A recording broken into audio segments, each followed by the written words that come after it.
বাহ, কথা ছিল। কি বলবি বল। আমি এটা অন্যায় করে ফেলছি মা।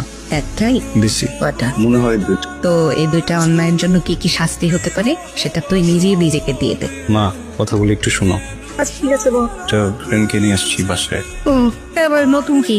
আমার ফ্রেন্ডটা বন্ধু না, তো বান্ধবী, গার্লফ্রেন্ডের কি। এটা তাহলে একটা অন্যায়, আর একটা কি? আরেকটা বই।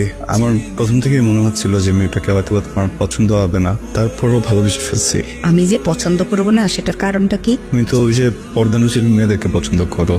ও না মা একটু অন্যরকম, এই জিন্স প্যান্ট পরে, শার্ট পরে, আর কামিজও পরে না, কিন্তু হিজাব পড়তে দেখি নাই কখনো। হ্যাঁ, আমি তো জানি তোমার পছন্দ খুবই সুন্দর, হ্যাঁ খুবই সুন্দর, কিন্তু না জেনে হঠাৎ করে যদি কাউকে কেউ ভালোবেসে ফেলে, পছন্দ করে ফেলে, সেটা তো দোষ না, তাই না? হ্যাঁ, আমার মনে হয়েছে কি যে জোর করে তো আর কাউকে পরিবর্তন করতে পারবো না।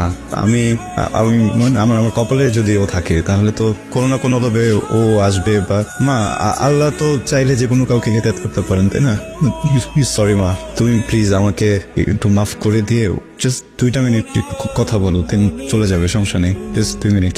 মানুষ ভালো কি মন্দ তার ব্যবহারে আর মনের উদারতায় প্রকাশ পায়। আর আমি ওর পোশাক দেখবো না, ওর মনের ভেতরটা দেখবো, ওর ব্যবহার দেখ। আমাদের সাথে মিশতে মিশতে ও একদিন নামাজ কালাম ইনশাল্লাহ ভালোবেসেছিল। তুই কোনো চিন্তা করিস, যা আমি আসছি। দেখা হয়েছে আমাকে ঠিক মতো দেখা হয়েছে তোমার?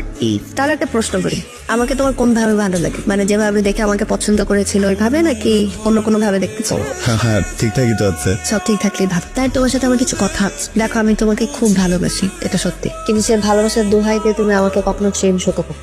ইন ফিউচার আমাকে বললা যে আমার এটা ভালো লাগছে না, ওইটা ভালো লাগছে না, আমাকে চেঞ্জ হতে হবে, আমার পোশাকে সমস্যা। মোট কথা, আমার স্বাধীনতার হস্তক্ষেপ আমি চাই না। আমি তোমাকে এটা প্রমিস করতে পারি যে আমি তোমাকে কখনোই ঠকাবো না, কিন্তু আমি যেভাবে বড় হয়েছি আমি সেভাবে আমার জীবনটাকে এগিয়ে নিতে চাই। তোমার যদি কোনো প্রবলেম থাকে তাহলে তুমি আমাকে শুরুতেই জানিয়ে দিও, কারণ আমাদের সম্পর্কটা এখন যে অবস্থায় আছেন, আমাদের যদি ছাড়াছাড়ি হয়ে যায় আমি কষ্ট পাবো, কিন্তু মানিয়ে নিতে পারবো। পরে হলে কষ্টটা বাড়বে। আমার যদিও তোমাকে কথাগুলো আগে বলা দরকার ছিল।